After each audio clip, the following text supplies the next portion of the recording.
Hi friends, welcome back to Nagas Kitchen. இன்னைக்கு நம்ம Nagas Kitchenல உங்களோட நான் ஷேர் பண்ணிக்க போகிறது வெந்தயக்கீரை சப்பாத்தி. வெந்தயக்கீரையும் உருளைக்கிழங்கும் வச்சு ஒரு சிம்பிளான ஒரு மசாலா ஒன்று ப்ரிப்பேர் பண்ணிவிட்டு அதை சப்பாத்தியில் எப்படி ஸ்டஃப் பண்ணிவிட்டு ப்ரிப்பேர் பண்ணுறது அப்படின்ற வீடியோ இன்றைக்கி உங்களோட நான் ஷேர் பண்ணிக்க போகிறேன். நம்ம சேனலில் நிறைய யூஸ்ஃபுல் வீடியோஸ் போட்டிருக்கோம். நம்ம சேனலை ஒரு தடவை செக் பண்ணி பாருங்கள். ஓகே ஃப்ரெண்ட்ஸ், இப்போ தான் நம்ம சேனலை ஃபஸ்ட் டைம் பார்க்கணும்னா இது வரைக்கும் நம்ம சேனலை சப்ஸ்கிரைப் பண்ணாத வியூவர்ஸ் மற்றும் ஃப்ரெண்ட்ஸ் எல்லாருமே சப்ஸ்கிரைப் பண்ணிக்கோங்க. அப்படியே பக்கத்தில் இருக்கக்கூடிய பெல் ஐக்கானையும் டச் பண்ணி வரக்கூடிய ஆப்ஷன்ஸில் ஆல் கொடுத்துருங்க. நம்ம சேனலில் போஸ்ட் பண்ணக்கூடிய எல்லா வீடியோஸும் உங்களுக்கு அப்டேட்டடாக வந்துடும்.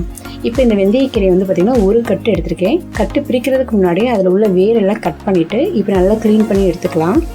இப்போ நல்லா க்ளீன் பண்ணி எடுத்துட்டேன். கீரையை ஒரு 4-5 தடவை நீங்கள் நல்லா அலசிக்கணும். இப்போ சப்பாத்திக்கு தேவையான மாவு எடுத்து அதோட 1/4 டீஸ்பூன் சீரகம், 1/4 டீஸ்பூன் ஓமம் சேர்த்துக்கலாம். இந்த ரெண்டுமே டைஜஷனுக்காக ஆட் பண்ணியிருக்கேன். இந்த மாவுக்கு தேவையான உப்பு சேர்த்துக்கலாம். நம்ம மசாலாலையும் உப்பு சேர்க்கறதுனால மாவில் கொஞ்சமாக போட்டுக்கலாம். இதோட மிளகுத்தூள் ஆட் பண்ணிவிட்டு நல்லா கலந்து விட்டுக்கலாம். இப்போ இதில் 2 ஸ்பூன் எண்ணெய் விட்டாச்சு. மாவு வந்து பார்த்திங்கன்னா கொஞ்சம் ஹாட் வாட்டர் ஊற்றி நல்லா பிசைஞ்சு விட்டுக்கணும்.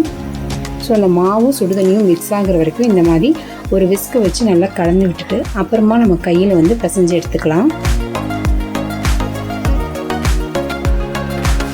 இப்போ நம்மளோட மாவு ப்ரிப்பேர் ஆயிடுச்சு. அடுத்தது வந்து பார்த்திங்கன்னா மசாலா ப்ரிப்பேர் பண்ணலாம். மாவு வந்து நல்லா சாஃப்டாக இருக்குது. ஒரு 1/2 hour அப்படியே வந்து ஊறட்டும். பேனில் கொஞ்சமாக ஆயில் சேர்த்துருக்கேன். அதில் 1/2 டீஸ்பூன் மிளகாய்த்தூள், 1/4 டீஸ்பூன் மஞ்சள் தூள், 1/2 டீஸ்பூன் பெருங்காயத்தூள் ஆட் பண்ணிக்கிறேன். ஸோ இன்றைக்கி பொட்டேட்டோ நம்ம சேர்த்து பண்ணுறதுனால கொஞ்சம் பெருங்காயத்தூளை நம்ம ஆட் பண்ணிக்கலாம். அந்த சூடான ஆயில்லையே இந்த ஸ்பைசி பவுடர்ஸ் எல்லாத்தையுமே வந்து நல்லா ஃப்ரை பண்ணி விட்டாச்சு. இதுக்கப்புறமா ஒரு உருளைக்கிழங்கு எடுத்து நல்லா பாயில் பண்ணிவிட்டு சின்ன சின்ன பீசஸாக கட் பண்ணி அதோடு சேர்த்துட்டேன். இந்த உருளைக்கிழங்கும் அந்த மசாலாவும் நல்லா கலந்து விட்டுக்கலாம். இன்றைக்கி இப்போ ப்ரிப்பேர் பண்ணுற மசாலா பார்த்திங்கன்னா கரெக்டாக 2 சப்பாத்திக்கு அளவாக இருந்தது.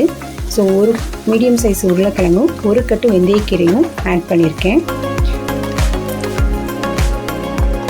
இதோடு நம்ம க்ளீன் பண்ணி வச்ச வெந்தயக்கீரையை அப்படியே ஆட் பண்ணிக்கலாம். சின்ன சின்னதாக இருக்கிறதுனால இது வந்து நீங்கள் கட் பண்ணணுன்ற தேவையில்லை. வெந்தயக்கீரையும் உருளைக்கிழங்கும் சேர்த்து பண்ணுறதுனால அந்த கசப்புன்றது கொஞ்சம் தெரியாமலே இருக்கும். லைட்டாக தான் இருக்கும், ரொம்ப தெரியாது. இந்த கீரையும் அந்த மசாலாவும் நல்லா கலந்து விட்டுக்கலாம்.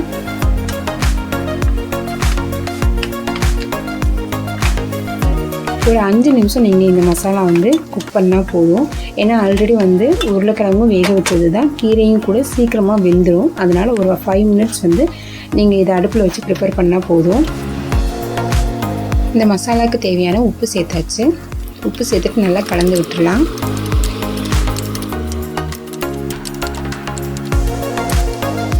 இதோடு கொஞ்சமாக ஒரு வெள்ளை கட்டி மட்டும் ஆட் பண்ணிக்கிறேன். ஸோ டயபெட்டிக் பேஷண்ட் வந்து இதை சாப்பிட்ற மாதிரி இருந்தீங்கன்னா வெல்லம் சேர்க்காம அப்படியே நீங்கள் ப்ரிப்பேர் பண்ணிக்கலாம். குழந்தைங்களுக்கெல்லாம் கொடுக்குற மாதிரி இருந்ததுன்னா அந்த கீரையோட கசப்பு கொஞ்சம் குறையணும் அப்படின்றதுக்காக நம்ம வெல்லம் சேர்த்து கொடுத்துக்கலாம்.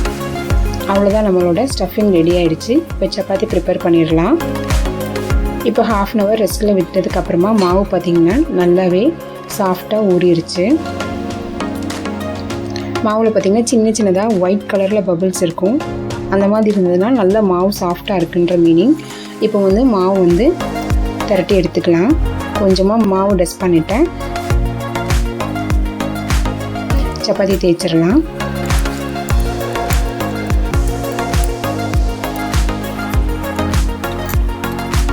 நம்ம ப்ரிப்பேர் பண்ண ஸ்டஃபிங்கையும் இதில் வச்சிடலாம்.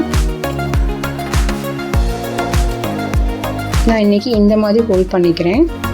உங்களுக்கு எப்படி ஹோல்ட் பண்ணி ப்ரிப்பேர் பண்ணணுமோ அந்த மாதிரி ஸ்டைலில் நீங்கள் ஹோல்ட் பண்ணிக்கோங்க. கல்லில் கொஞ்சமாக ஆயில் ஆட் பண்ணிவிட்டு இப்போ நம்ம ப்ரிப்பேர் பண்ண சப்பாத்தி போட்டு எடுத்துக்கலாம். அவ்வளோதான் ஃப்ரெண்ட்ஸ், நம்மளோட சப்பாத்தி ப்ரிப்பேர் ஆயிடுச்சு. ஓகே ஃப்ரெண்ட்ஸ், இன்றைக்கி நம்ம சேனலில் உங்களோட ஷேர் பண்ணிக்கிட்டு இந்த வீடியோ உங்களுக்கு பிடிச்சிருக்குன்னு நான் நினைக்கிறேன். இந்த வீடியோ உங்களுக்கு பிடிச்சிருந்தா நம்ம சேனலுக்கு ஒரு லைக் போடுங்க. உங்கள் ஃப்ரெண்ட்ஸோட ஷேர் பண்ணிக்கோங்க. மறந்துடாமல் நம்ம சேனலை சப்ஸ்கிரைப் பண்ணிக்கோங்க. தேங்க்யூ.